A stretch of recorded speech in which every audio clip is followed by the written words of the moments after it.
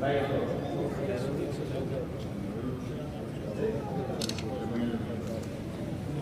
26 26 26 140